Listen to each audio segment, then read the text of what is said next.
Hello, everyone, and welcome back. I am so glad you're here today because we are talking about a very specific, very exciting financial milestone. If you are currently between the ages of 27 and 43, basically the millennial bracket, and you've managed to cross that incredible threshold of having six figures in your investment accounts, first of all, congratulations. Seriously, take a breath and recognize what you've accomplished. Most of the financial content you see online is focused on two extremes. On one side, you have the getting started crowd, where everything is about saving your first $1,000 or hitting that first 100K. On the other side, you have the retirement ready crowd, where the advice is all about withdrawing funds and Medicare. But what about the in between? What do you do when you've built a solid foundation, but you're still decades away from the finish line?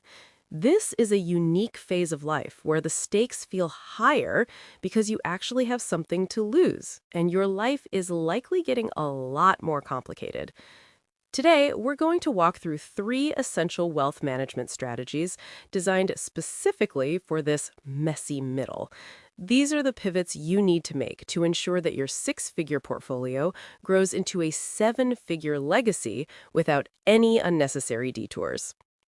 Let's start with something that many people in their 30s and 40s tend to push to the bottom of the to-do list: estate planning. When you're in your 20s and your net worth is mostly a pile of student loans and a dream, estate planning feels like something for rich old people. But once you hit six figures, and especially once you enter your 30s, the landscape changes. This is the decade where life moves fast. Statistically, this is when we're getting married, signing 30-year mortgages, and bringing children into the world. If you have a six-figure portfolio, you are no longer just saving money, you are managing an estate. And if you aren't careful, you're leaving behind some massive red flags. The power of beneficiary designations. One of the easiest, most impactful things you can do this week, literally in the next 10 minutes, is to review your beneficiary designations.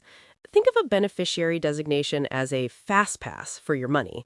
When you name a person on your 401k, IRA, or HSA, you are giving that account specific instructions on where to go if you pass away.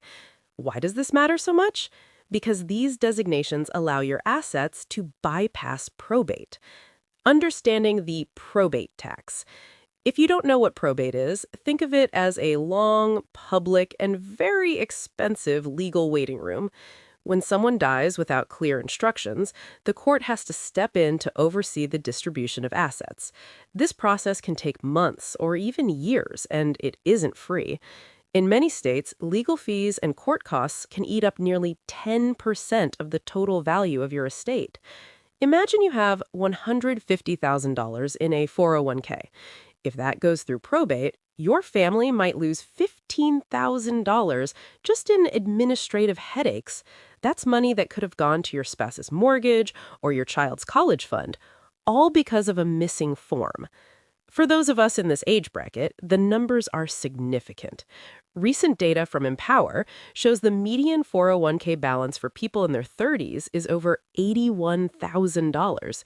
When you add in your Roth IRAs and brokerage accounts, you are likely looking at a six-figure sum that is vulnerable to the probate process if you haven't named your beneficiaries. Step by step, how to update your accounts.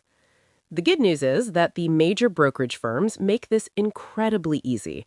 If you use Fidelity, log into your dashboard and look for the Planning tab. If your beneficiaries aren't set, Fidelity is usually great about putting a reminder right at the top of the page. The best part? If you want the same person, like a spouse, to inherit all your accounts, you can often sync the info across all your Fidelity accounts with one click. If you use Charles Schwab, click on your Profile tab and look for the Beneficiaries link. It will show you a list of all your accounts and who is currently named. Pro tip: don't forget about your transfer on death or payable on death instructions for your regular checking and savings accounts.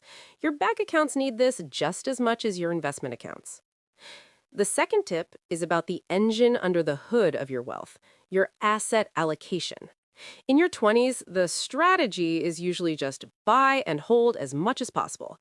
But as your portfolio hits six figures, the way you balance risk and reward needs a more nuanced approach. Tolerance versus capacity. Know the difference. This is where many investors get tripped up. We often talk about risk tolerance, which is how much you feel like you can handle. Can you sleep at night when the market drops 20%?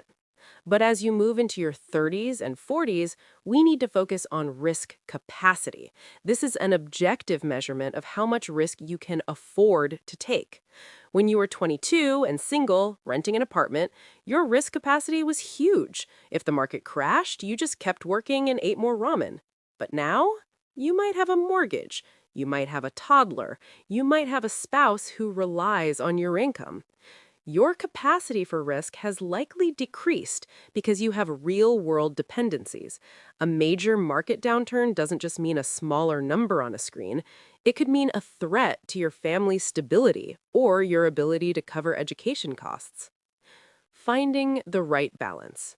A common starting point for someone in their 30s might be a 90-10 split. 90% in diversified stocks for growth and 10% in bonds for a shock absorber. Now, that's not a universal rule, but it illustrates a point. As you grow, you might start introducing a little bit of stability. As you move from 100,000 toward 500,000 and beyond, your goal naturally shifts slightly from pure accumulation to include a bit of preservation. We aren't trying to be boring or conservative, but we are trying to be wise. 3 ways to manage the pivot. So, how do you actually implement this? There are 3 main paths. The architect, manual. You manually select your low-cost index funds and rebalance them once or twice a year to stay at your target allocation. This gives you total control, but requires the most discipline. The automatic, target date funds are all-in-one funds that do the work for you. They start aggressive and slowly become more conservative as you get closer to your retirement year. It's the ultimate set it and forget it tool. And the guided, professional advisor. If you've reached the high 6 or 7-figure range, your taxes and life goals are likely getting complicated. A professional can help identify blind spots like tax inefficiencies or insurance gaps that you might miss on your own. This is the service we provide for our clients, helping them navigate the transition from building wealth to protecting it. Our third and final tip is perhaps the most important, though it sounds the simplest. Just keep going. I call this the messy middle for a reason. In your 30s and 40s, life is loud. You're likely at the peak of your career stress. You might be dealing with the sandwich generation struggle, taking care of young children while also worrying about aging parents. In the midst of all this noise, the median net worth for Americans in their 30s is only about $25,000. If you're sitting there with a 6-figure portfolio, you are an outlier. You're winning. But there is a danger here, the temptation to coast. The trap of financial fatigue. It's very easy to say, I've done the hard work, I have $200,000, I can stop being so intense about my savings. But the messy middle is exactly when your money has the most power. The compound growth you're seeing right now is the snowball finally getting big enough to move on its own. If you stop pushing now, you miss out on the most explosive growth years of your life. Staying intentional. Being intentional means more than just having an auto deposit. It means continuing to show up for your annual reviews, upping your contributions every time you get a raise, and adjusting your plan as your family evolves. The obligations you have right now, the mortgage, the childcare, the career, are the things that give life meaning. But don't let the meaningful stuff of today rob you of the abundance of tomorrow. We've covered a lot today. We talked about securing your legacy through beneficiary forms, refining your strategy by looking at risk capacity, and the mental toughness required to stay the course through the middle years. Remember, hitting 6 figures is a signal that your system is working. Now it's just about refining that system to handle the bigger numbers and the bigger life that comes with them. Viewer activity, the audit challenge. Before you go, I have a small task for you. I want you to pick one investment account today, just one.